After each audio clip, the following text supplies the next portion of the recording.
The funny thing about life is the advice that we give is often what we need to hear the most.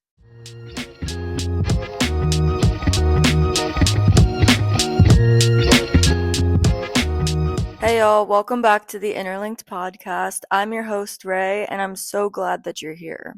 So, by the time you're listening to this, it'll be January 29th?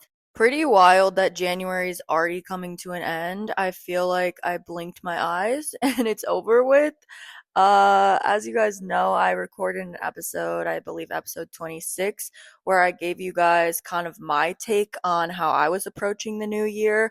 But I'm wondering, did you ever do that document? Or if you didn't, what are your plans? How's the new year treating you? How are we doing with the goals or resolutions or whatever you decided was a priority for 2026?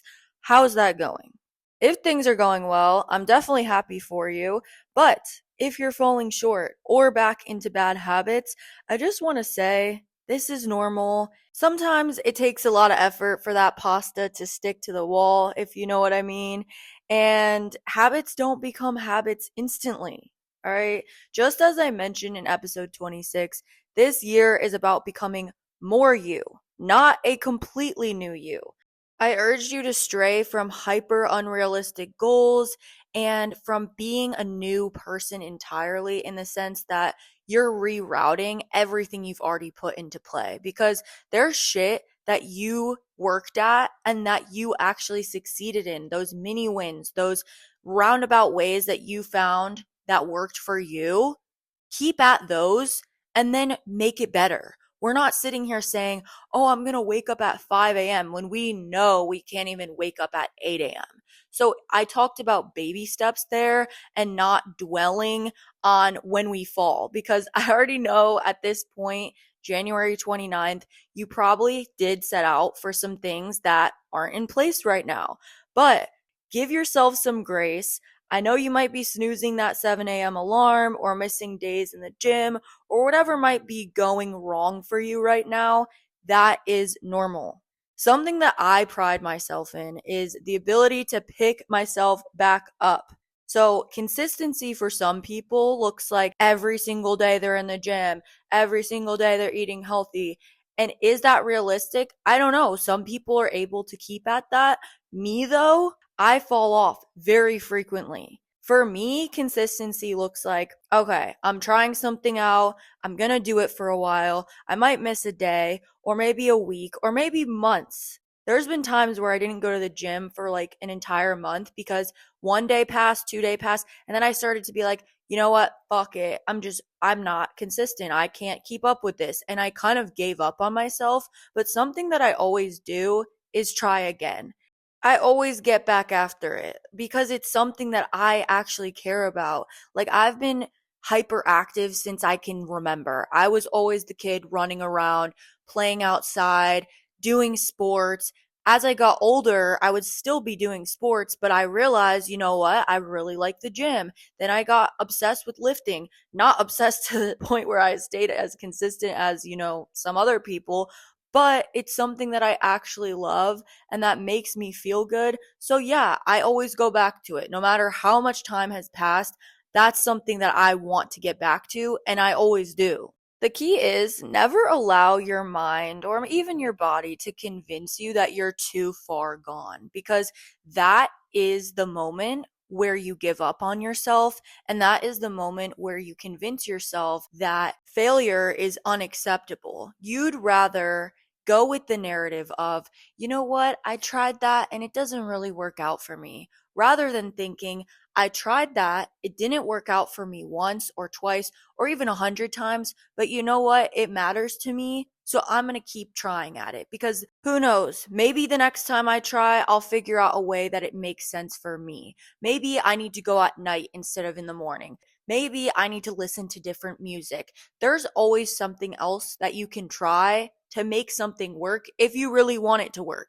There's literally so many variables, and if you think of this as an experiment, try to narrow them down. Focus on one variable at a time, tweak it. If that doesn't help anything, try the next variable, tweak that. If that doesn't help, try the next one. Bottom line, just begin again. I did not mean to go on an entire tangent about the gym, but that's something that I've struggled with. So I just feel like I need to urge you to not give up on it, because when we think of 2026 goals or any year goals, health and wellness is usually at the top. Like, we all want to work on our bodies, we want to work on our health. And so I just urge you to not give up, whether that was the gym, your diet, etc.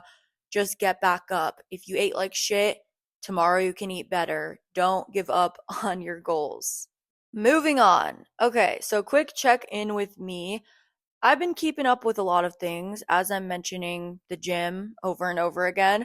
That is something that I've actually been doing really good with, which I'm really proud of myself for. I don't feel like I have a specific hack there. I don't know. It's become get the clothes on, go to the gym, and that's it. There's nothing really to it. There's no secret formula.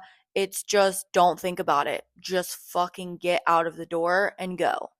Something else that I've also been keeping up with really well is Dry January. If you're doing it and you're still doing it, I'm proud of you. I talk to people like every single day that I work. I work in a bar. So every time somebody's like, oh, let's do a shot. And I'm like, Dry January. They're like, what? You're still doing it? I failed on this day. And I get it. It's hard, but also it hasn't been as hard as I thought. I mean, last year I did 75 hard, and I mean, I didn't finish it. I think I did like 62 or 60 days of the 75. So I was able to not drink for 2 months last year, which was also fine. I think it just changes your perspective on like going out and being able to hang out with people without drinking, which I never felt like I had to, but it's just nice to say, oh, I'm doing Dry January, because I feel like if I just say I'm not drinking, people are like, come on, drink. Like, it's this weird barrier that for some reason they push, but they don't try to completely knock down, if that makes sense. Like, obviously, there's peer pressure and it's been hard, but it's more of a respect thing. Like, they're like, wow, I mean, I got to give it to you. Like, that's solid. And so they don't push fully to the extent of them actually wanting me to drink, because then they'll feel bad. So, yeah, I've been really enjoying it. I think it's made me much more productive. I feel like I'm able to do so much more in a day.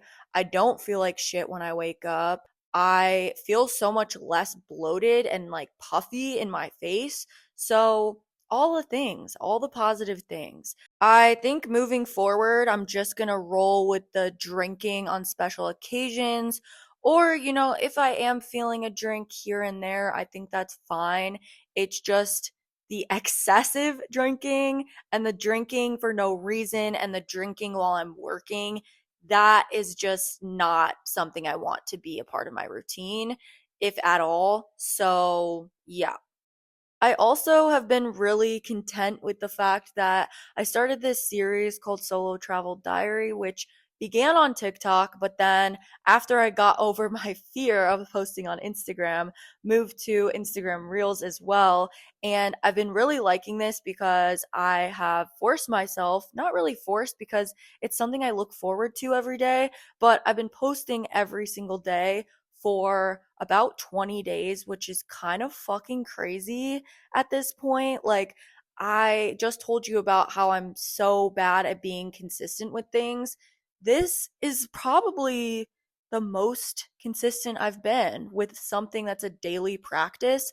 So, got to give myself some props for that. It also has been really helping with me being more authentic online, just being okay to post, show myself, be seen, work on my communication, because having a podcast, I talk and I like to improve my talking. And this is a way that I'm really getting daily practice at that. My videos are usually like anywhere from 3 to 6 minutes. So I be yapping on the daily, which in turn will benefit me in this podcast and just in everything in general.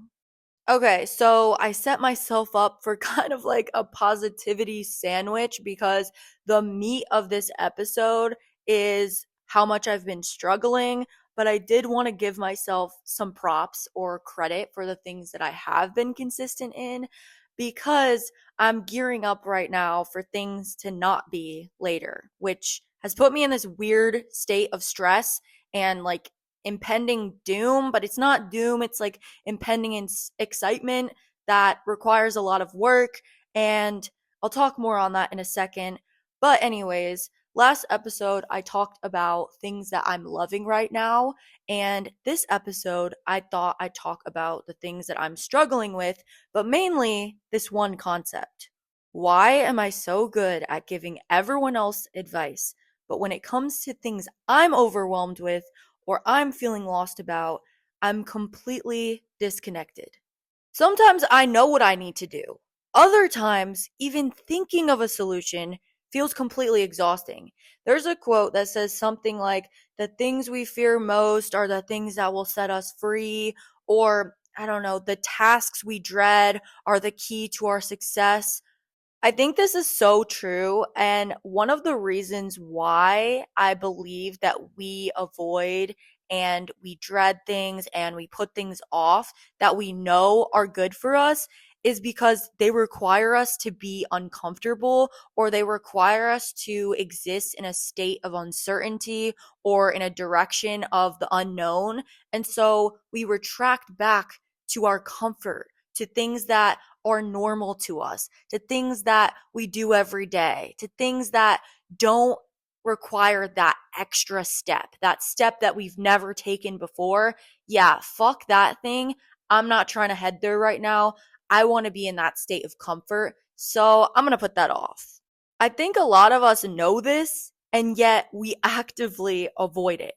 One example for me is this podcast. So I skipped a few weeks once again, and I told you guys I struggle with consistency. So skipping a couple weeks is not the most abnormal thing for me.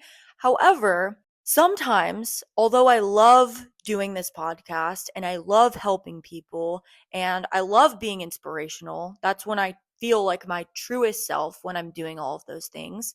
Sometimes it feels like I'm a fraud. Like I'm sitting here, ray of sunshine, telling everyone how to be more productive or to be more positive or to be more understanding or what to do when you're not where you want to be. And it's like I'm so exhausted from being everybody else's motivation that I forget to look inwards. I forget to take a look at my messy apartment and my situation and my blank journal and to actually work on me. When I say I use this podcast as motivation for myself, or even the fucking TikTok videos I post, that's so true. You wonder why I cover topics like burnout or decision fatigue or productivity hacks. Why do I do that so often? Why would I talk about the same concepts over and over and over again, just framed in a different way? Or, oh, there's this new piece to it, or I found this new hack and now I'm going to tell you about that too. Why do I talk about the same thing over and over? Because that's what I need to hear. I'll tell you to journal or you to meditate or you to create, but in me relaying that message, I struggle to find the time to do those things myself.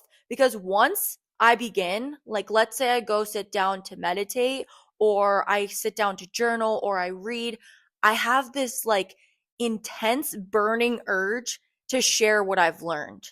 Like, it's hard for me to get out of this mode of constantly thinking of a new podcast episode, thinking of a new TikTok video, thinking of a new think piece. I get ideas constantly. And I mean to the point where I literally have to stop what I'm doing, whether it's cooking, mid set in the gym, drop the weights, trying to fall asleep, all of that to jot these things down. I told y'all before about how I have that tasks app as a widget on my home screen. That is where all of my ideas go.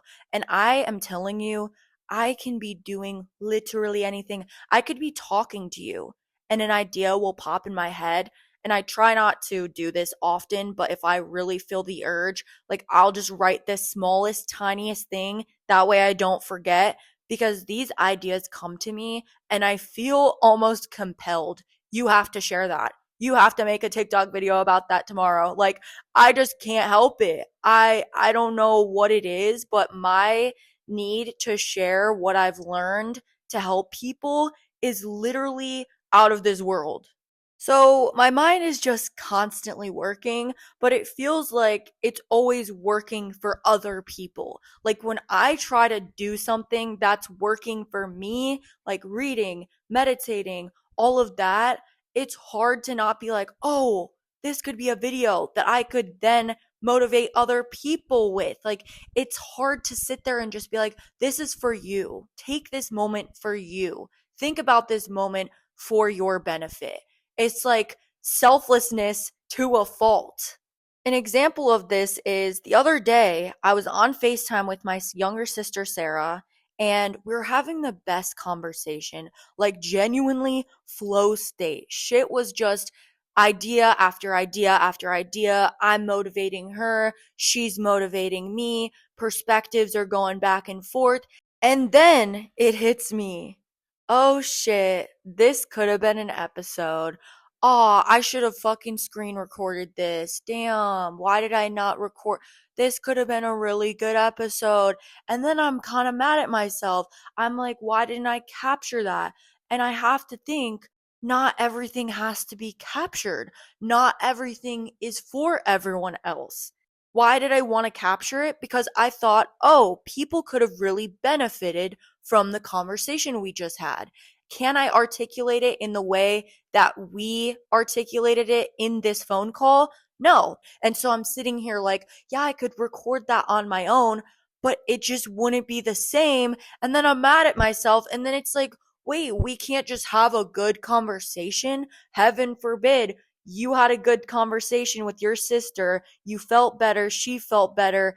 And you both are going to make progress in what it is that you're struggling with because of this conversation. But no, that's not enough because I want everyone to benefit from that conversation. And that's where I feel that it can be a little exhausting for me because that's how I'm thinking constantly. Anything that I do, I feel this obligation for everybody else to benefit from it. When sometimes I just need to benefit. I just need to work on something for me and for nobody else, and not to showcase it and not to make it into this positive, uplifting, motivational speech. Sometimes it's just the thing, and that's all that it is, and that's all that it needs to be. So, anyways, this conversation was so good that although I can't capture it in the way that we spoke of it, I do want to say it is really powerful for you to realize that sometimes the advice that you give to other people is what you need to hear. So, my sister is in college. She's in her senior year of art school, and we're talking about her vision for this final art showcase that she has to do.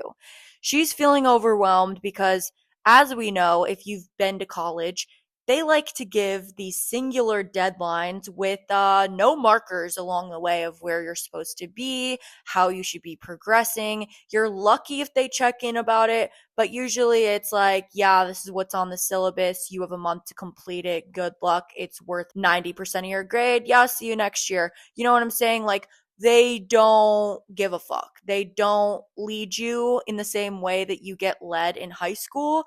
And so for those who love to procrastinate, like my sister and I, cramming months of work into a few late nights before the deadline, yeah. The lack of structure is definitely something that's not easy to navigate, but definitely necessary to learn the skills on how to do so, because if you don't, you're always going to be chasing that high of like, I can always finish tomorrow, I can finish the next day. And you don't realize that the patterns that you establish in high school or in college carry through to your entire adult life. Like if you're someone who waits till the last minute for a school project, you're probably also someone who waits to the last minute to pay your bills or to take the trash out or to get ready for an event. Let's say you're the person that's always late. And I know this is me, like it's kind of always a race against the clock. Mind you, I am a firm believer that you can change your habits, and doing that, you can change your personality and your reality, all of the things.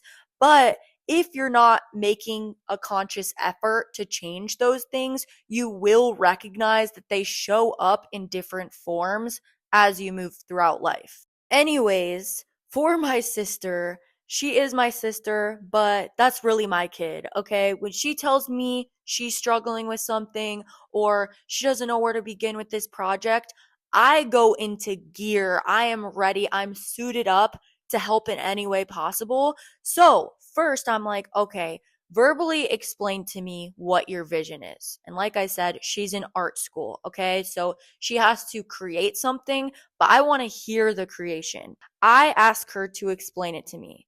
Then I'm like, okay, list the components individually. And as she's speaking, I'm sketching. I'm sketching what I think to be a very, very rough display of this anticipated final product, right? So, what she's creating is more of an installation piece. Like, it's not just a painting on the wall that you look at, it's something that you can actually see has various components and different fabrics and all of that shit. So, in asking her to list each thing individually, I'm giving her basically a step by step way for her to break down all the things that she needs to do for this to be one completed piece. And because this is for someone who I love and I care about and I want to help, it was so easy for me to make a huge daunting task appear manageable. Almost frustrating to her, like, wow, I guess I could have just done that. You know, it never came down to my drawing abilities or my problem solving abilities. It really just came down to breaking things down, and now that we did that, it's really not that bad now that I know what I have to do. I did the same thing with my older sister. She tells me, "Oh, I want to do this sourdough business. I don't know if I should." Da da da da. Now, I can't take credit for the progression of that or any of the step by step breakdown. She did that shit. Like, she just needed the motivation to start. But in terms of the execution, all on her. What I mean is, though, it was so easy for me to hear that vision and convince her to go for it. Like, she told me a couple things, and I'm sitting here saying, yeah, this is what you could do for the community, and this is how your labeling could look. Da-da-da. Like, that's what I do. I'm a visionary. At my core, I truly believe anyone could tell me anything. They could present any idea to me, and I would find a way to speak life into it, to make it feel real, to give it a purpose, to construct a mental image. Shit, I probably draw it too. And that's the thing.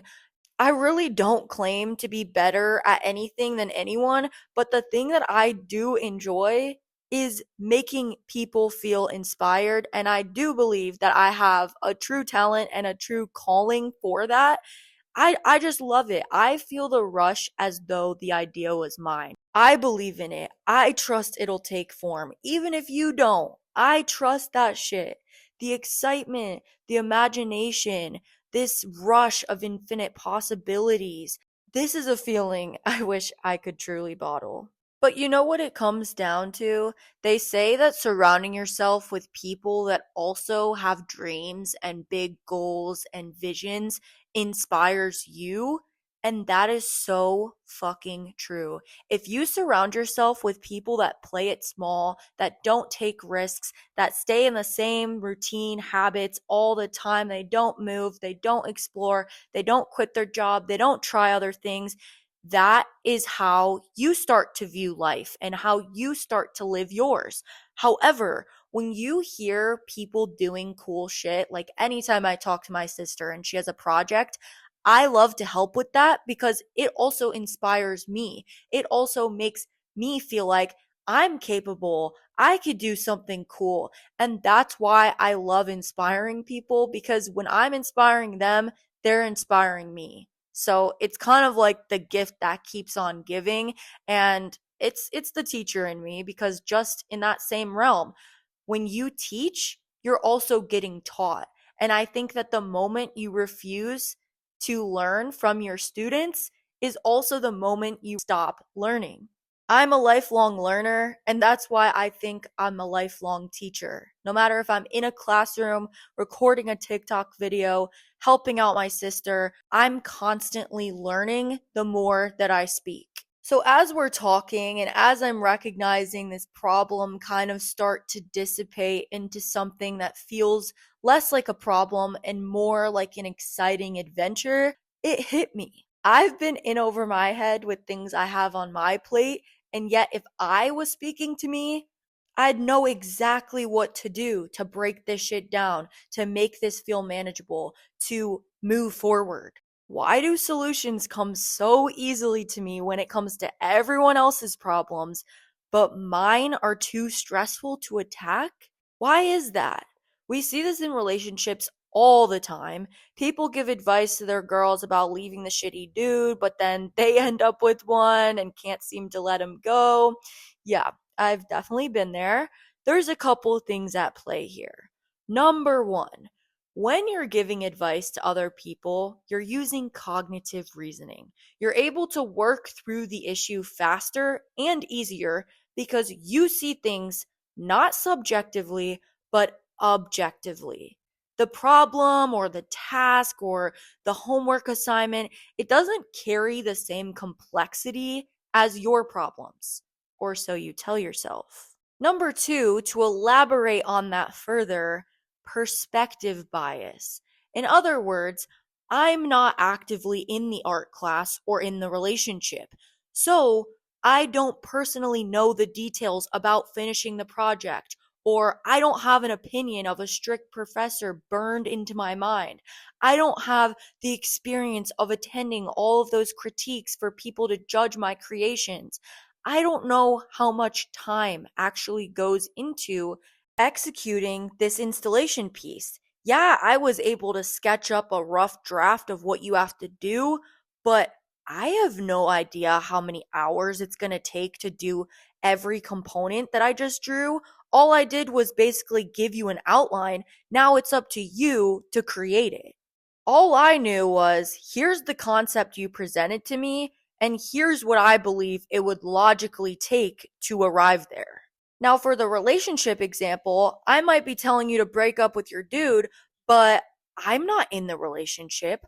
I don't know how good it feels when things are going well. I don't know how you were held by him during life's lows. I don't know how much effort has gone into fixing things. And the best part of all, I might be telling you to break up with your dude, but guess what? I don't actually have to do it. You do. So, once again, the action doesn't fall on me. The planning, maybe, or the advice, maybe, or the encouragement, yeah. But all I know is the details I'm provided and the consensus I've arrived at of this breakup should happen. And once again, it feels easier because I get to just give that advice, but I don't take the action. It's on the other person. So that emotional connectivity to the problem doesn't really exist. Like, I care about the problem because I care about the person who's having the problem, but that person has to put in the work to fix it. I'm more so there just as moral support. So when it comes to the self, you might know exactly what you have to do, but you're coming from an angle of subjectivity rather than objectivity, and your proximity to the problem is you're in the fucking heat of the storm yourself. Okay, so what is my dilemma? What's going on? What is the point of the episode? What are we dealing with? Number one, I'm moving. Where to? I have no idea. So glad you asked. More details to come on that later. But as I mentioned in episode 26 about the new year, my mantra for 2026 is take the leap and the net will appear. So that's exactly what I'm doing. I'm taking a little leap, or a big leap, I guess, and I don't really know what is going to follow. I don't know. But that net, it's going to catch me because I'm going in with good intentions and good energy, And that's exactly what's going to find me on the other side. So, again, if someone came to me like, Ray, I'm moving, I feel so overwhelmed, I don't even know where to start, this is a problem I'd look at and be like, oh, yeah, light work. Let's get after it. Let's get started. Let's knock this out. Let's make a checklist. But since it's me, completely overwhelmed. I'm a planner, I'm a checklist addict, and so that's usually a safe starting point for me. So I already did that. That's not the problem. It's actually executing the list that usually causes the holdup. It's like you start decluttering your closet and then somehow you're knees deep throwing out old makeup products. Like, I don't even know how I got here, low key blacked out. I thought I was just in the kitchen. I thought I was just like touching pots and pans, and now I'm touching expired products. Like, when did I arrive in here? Maybe I had to pee and then I like stumbled into the bathroom and then I realized, fuck, the bathroom needs to be cleaned too. So let me just get into doing that. Bro, this is not all gonna happen in one day. Like, I love the checklists, I love them down, but it almost stresses me out more because now that I know that so many different rooms and so many different crevices of this fucking apartment need to be decluttered and organized and boxed. It's like, how do I step into any of those rooms without feeling the urgency to start working at them? I know it's not right. I know it's not what I need to be doing, but it's this avoidance that I have. And I've done this since I can remember. Like, I'd argue when you have a big list of shit to do, there should be levels to the shit. Like, there's shit I'd rather do over the shit that I need to do, and I always choose the easier shit. Do you know what I mean? Like, oh, I should really attack giving away clothes today. That's hard shit. But dishes, yup, I'm gonna go do that instead because that's easy shit. Or, oh, it's time to write the script for my podcast. Hard shit. You know what? Laundry, stacking up. Yes, I need to go do that right now. Easy shit. Why is this, we might ask? Why is it? Why do I hate the dishes on their own, but in comparison to giving away clothes, that's exactly what I want to do right now. Hate laundry alone, but writing the script for my podcast, that sounds exhausting. And you know what? Laundry, that's quick, that's easy, that's something I can check off right away. So why do I do that? Why do any of us do that? I know you probably do this too, and the reason is our brains prioritize immediate emotional comfort. Okay? These long term goals are unfamiliar, whereas something like dishes, laundry, things you do all the time, you not only know how to do them, you know how long they take, you know exactly what materials you'll need, and you know what it feels like when you finish said task because you've done it a million times. So when you go sit down to write a paper, or in my case, write this podcast script, sometimes it can feel frustrating because you have these ideas in your head, but how do I start? How do I execute this thing? And then it creeps in. Your dishes aren't done. You should go do your dishes. So then I find myself gliding to the sink, sponge, hot water, soap, boom, scrubbing, know how to do this. We're killing it. We're getting something off our to-do list. Check. Or my other famous path of distraction, my phone. So I'll be sitting down, I'm about to write my script, and then I'm like, wait, let me see if I can find a quote on Pinterest about this, or wait, let me research this topic, which we all know leads to a little notification popping up and a lot of scrolling for hours. Yeah. Okay, so large detour, but yeah, first dilemma, I'm moving. Second dilemma, which just so happens to fall exactly at the time that I'm moving, is I'm leaving for 2 months to travel. And yeah, I have a lot of planning to do for that. I know that I've been bopping around a lot this year, and you might think I have it all figured out, Especially since I just told you I post a video every single day titled Solo Travel Diary, where I give other people advice. This is my prime example of that. I'm sitting here carving out a moment every day to share advice so other people can travel, but I'm overwhelmed myself about a trip that I'm going on. So, who's giving me advice? No, I've really just been like watching a lot of TikToks and stuff. I did make a checklist, of course, but there's just a lot to do. And to be honest, my longest trip was only 3 weeks. 3 weeks and 2 months are very different timelines, especially because, as I always say, I'm very type B in the sense that I will do a little bit of research about a place, but I typically don't do an extensive amount of prep beyond, making sure I have my essentials, the packing, the looking up common phrases, the apps I need to download, all of that.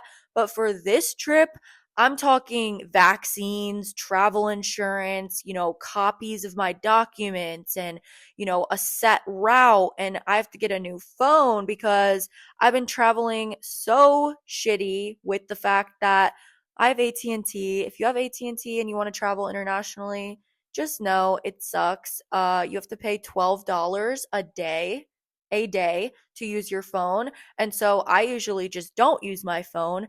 But this time around, I'm like, why don't I just get a new phone? So I'm about to go and get a different one on some like back market site where it's an old phone, but it allows an international SIM card. So that's a whole thing.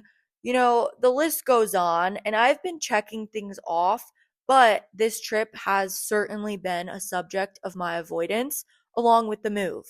And I know that the more that I avoid, the more time is passing and the less prepared I'll be for both of these things. But for some reason, and you all know I know the reason because I just explained it to you guys, I still keep avoiding. And then it's like I'm constructing timelines in my head now. Instead of just doing the checklist, I'm like, okay, well, this should take me 1 week, and then I can spend this week doing that. Yes, it's good for big tasks like this to break it down into what you should accomplish per week or per day, whatever. But like I said, I get into the rut of doing that so that I can avoid the action piece. So once again, I'm leaning towards the planning over the doing. So if you're like this and you overplan and you create checklists, but you struggle to actually do the checklist, sometimes you have to abandon them. You have to stick with the checklist you made first and just work at that, chip away at that. Don't now make a checklist that says, okay, now I know what I need to do. Let's make another one for this week. Let's make another one for this day. Like, bro, just look at it, pick one, and however long it takes you, as long as you're working at it, you're taking breaks, but you're not taking too many breaks, you should get it done.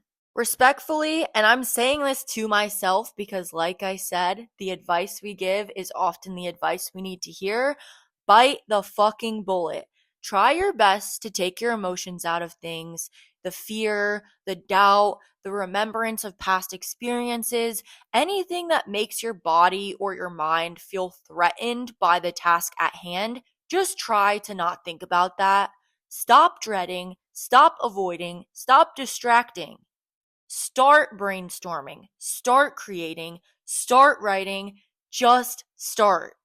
Because I've been in such a state of avoidance with these two major life events, something I've done instead, or I guess to build myself up, to build my endurance up to actually act on these big events, is anytime something comes up that I typically avoid or dread, I now challenge myself to attack immediately. So that looked like getting my new driver's license, which took me 4 months, and then I got scared shitless that, oh, if you wait 6 months, you can actually get a fine and have to retake your fucking driver's shit. I was like, oh, okay, time to head to the BMV like yesterday.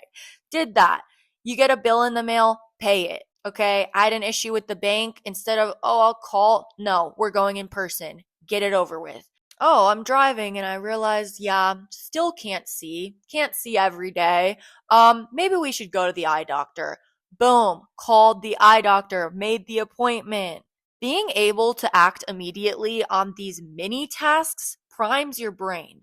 It rewires it to believe that inconveniences are a part of life. And action is the only thing separating you from feeling weighed down to weightless.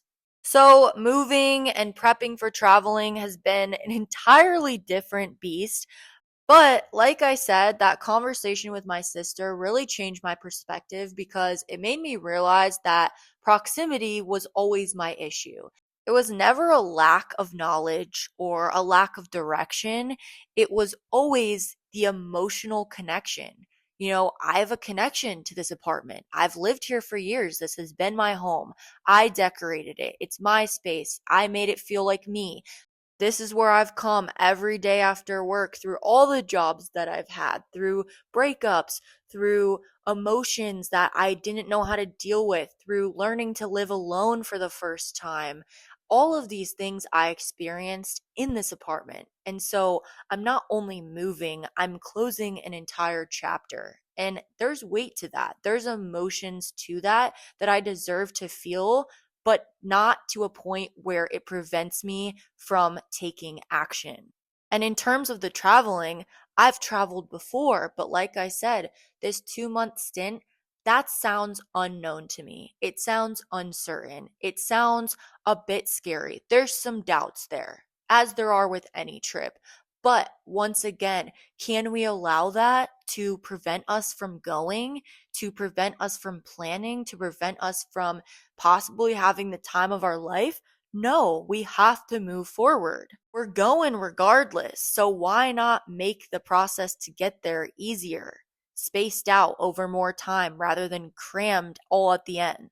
It's time to start taking my own advice, to treat myself like a different person. If that's the only way that I can construct a plan and actually execute it, then fuck it. I'll pretend, I'll play improv, and I'll try my best to step back, take a look at the issue at hand or the task at hand as objectively as possible, and just get to work.